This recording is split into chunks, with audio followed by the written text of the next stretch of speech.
anaishi kwa amani inalindwa katika Uislamu.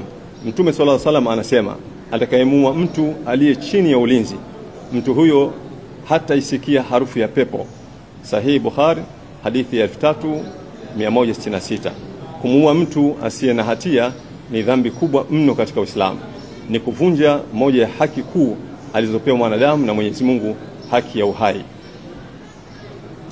Hizo ni nasaha zetu kwa mujibu wa Qur'ani na mafundisho ya Mtume Muhammad sallallahu alaihi wasallam katika maeneo hayo ya wizi wa kura na katika maeneo hayo ya mauaji. Tamko letu katika sherehe za kuapishwa Rais Samia Suluhu Hassan tarehe 3 mwezi 11 2025 amekiri kutokea mauaji ya raia katika uchaguzi mkuu wa Tanzania mwaka huu. Viongozi wa kanisa Tanzania wamekiri kufanyika mauaji hayo.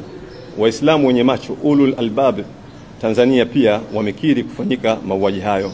Vile vile waangalizi wa uchaguzi wa Jumuiya ya Maendeleo Kusini mwa Afrika SADC, Umoja wa Afrika AU na Umoja wa Ulaya EU wamekiri kutokea mauaji ya raia katika uchaguzi huo. Kwa mujibu wa sheria za Tanzania na sheria za kimataifa, waliouliwa ni watu wasiokuwa na hatia, innocent, mpaka pale mahakama itakapothibitisha makosa yao. Kwa muktadha huo, moja, tunalaani vikali mauaji ya watu wasio na hatia waliouliwa katika uchaguzi mkuu 2025. Mbili, kwa huzuni kubwa tunatoa rambirambi kwa familia na ndugu wote wa raia na wengine waliopoteza maisha katika mashambulizi na ukatili uliofanyika katika kipindi cha uchaguzi. Tatu, tunasimama kwa mshikamano na ndugu wa marehemu katika kipindi hiki cha majonzi makubwa. Nne, mioyo yetu imejaa huzuni lakini pia imesheheni matumaini makubwa kwamba haki, amani, utu na ubinadamu vitarejea Tanzania. Tano, tunalani uharibifu wa mali za raia wasiokuwa na hatia katika uchaguzi huo. Sita, zoezi la kuhesabu kura katika vituo vingi halikufanyika kabisa. Mawakala hawakupewa nakala za majumuisho ya vituo. Nakala ya majumuisho haikubandikwa nje ya kituo. Nyaraka za majumuisho ya vituo hazikujumuishwa kabisa katika kata. Majumuisho ya kata hayakufanyika kabisa katika jimbo.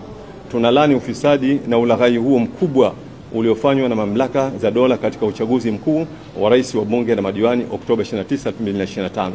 Saba, tunashauri viongozi wa dini, viongozi wa staff wa serikali na taasisi za haki za binadamu waombe kukutanisha serikali ya CCM na wapinzani wake kujadili mustakabali wa taifa.